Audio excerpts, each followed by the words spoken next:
RTE क्या है? RT से हमको क्या लाभ मिलेगा? क्या आरटी के थ्रू हमारा एडमिशन स्कूल्स में हो सकता है? आरटीई किन किन स्कूलों के लिए एप्लीकेबल है? क्या आरटीई से गरीब बच्चे ही पढ़ते हैं? क्या आरटीई प्राइवेट स्कूल्स में भी लगते हैं? आरटीई के तहत हमें कितना फ़ी देना होता है स्कूलों में? क्या आरटीई के तहत एडमिशन हो भी सकता है? इन सब चीज़ों की हम चर्चा करेंगे इस वीडियो में। अगर आप इन विषयों के बारे में जानना चाहते हैं तो हम प्रयास करेंगे कि इन विषयों के बारे में आपको सही और सच्ची जानकारी दी जाए। Let's dive into our video. Sir ji के चैनल में आपका बहुत बहुत स्वागत है। आज हम बहुत ही गंभीर विषयों पर बात कर रहे हैं, आरटीई। और आरटीई को हम डिकोड करने का प्रयास करें तो आरटीई का फुल फॉर्म होता है राइट टू एजुकेशन, हिंदी में शिक्षा का अधिकार। और इस बातों पे हम लोग ध्यान दें तो आरटीई के तहत क्या क्या लाभ मिलते हैं। आरटीई पहले होता क्या है? आरटीई का फुल फॉर्म होता है हिंदी में शिक्षा का अधिकार।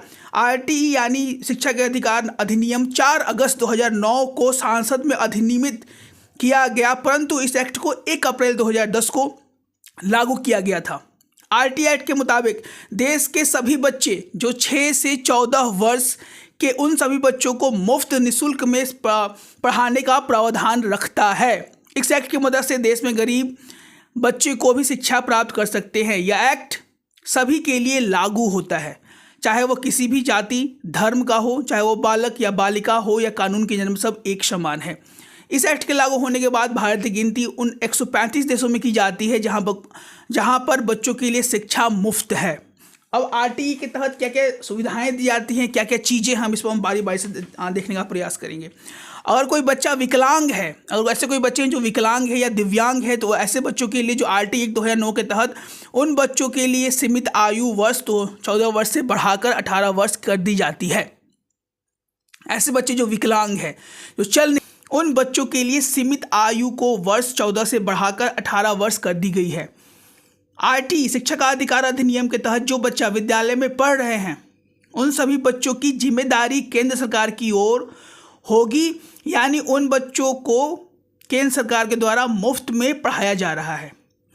आरटीई एक्ट 2009 के अनुसार कोई विद्यालय अगर बच्चे को या फिर उसके माता पिता का इंटरव्यू लेते हैं तब उस विद्यालय में 25,000 रुपये सरकार के द्वारा जुर्माना के रूप में वसूल किया जाएगा। उसके बाद अगर वो चीज़ दोबारा दोहराई जाती है तो जुर्माना की राशि 25,000 से बढ़ाकर 50,000 रुपये कर दी जाएगी। शिक्षा का अधिकार अधिनियम 2009 की विशेषताएं क्या है? सर आरटीई की कौन कौन सी ऐसी खूबियां हैं, इस पर हम थोड़ा चर्चा कर लें।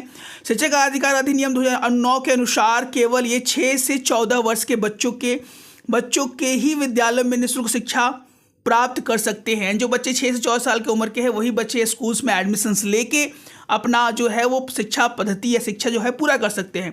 और कोई बच्चा विकलांग है या दिव्यांग है या बच्चे के अंदर कुछ शारीरिक कमी है तो उन बच्चों के लिए उम्र सीमा 14 से बढ़ाकर 18 वर्ष कर दी जाएगी।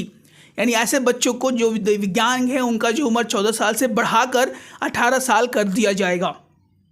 शिक्षा का अधिकार अधिनियम 2009 के तहत पढ़ने वाले बच्चों से केवल उतनी ही फीस ली जाएगी जितना फीस सरकारी स्कूल में बच्चों से ली जाती है।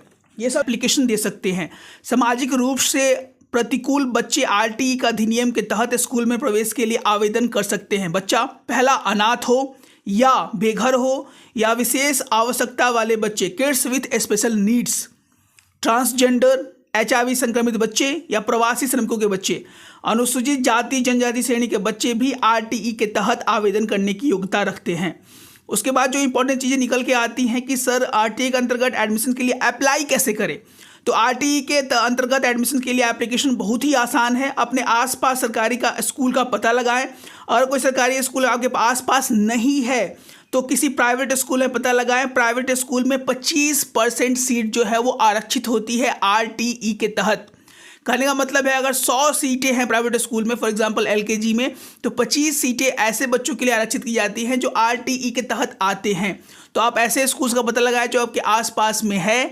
वो अगर सरकारी स्कूल आपके आसपास में नहीं है तो प्राइवेट स्कूल जो कि क्रिश्चियंस के माइनॉरिटी बेसिस के नहीं होने चाहिए, जो कि माइनॉरिटी बेसिस के स्कूल्स इस नियम के तहत में नहीं आते हैं। तो जो भी ये स्कूल्स जो आपके आसपास है वो आरटीई के तहत आएंगे, उनमें 25% सीट आपको लाभार्थी को मिलेगा। अगर स्कूल से आरटीई का फॉर्म भर लें और स्कूल में जमा करें, याद रखिए आपको आरटीई एडमिशन फॉर्म ही भरना है, क्योंकि आरटीई का जो एडमिशन फॉर्म है वो अलग आता है रेगुलर फॉर्म से। आपको एक बार में एक ही स्कूल में आरटीई के तहत अंतर्गत अप्लाई कर सकते हैं। फॉर्म के साथ जो दस्तावेज मांगे गए हैं उसकी जेरॉक्स कॉपी साथ में लगा के फॉर्म जमा करें, जो कि बहुत ज़्यादा जरूरी है।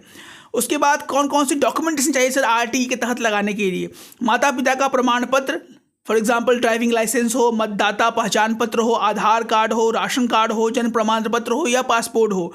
उसके बाद बच्चे का जन्म प्रमाण पत्र अगर हो, अगर ये नहीं है तो कोई और प्रमाण पत्र आपको वहाँ पर लगाना होगा। जाति प्रमाण पत्र भी आरटीई प्रवेश के लिए महत्वपूर्ण दस्तावेज है।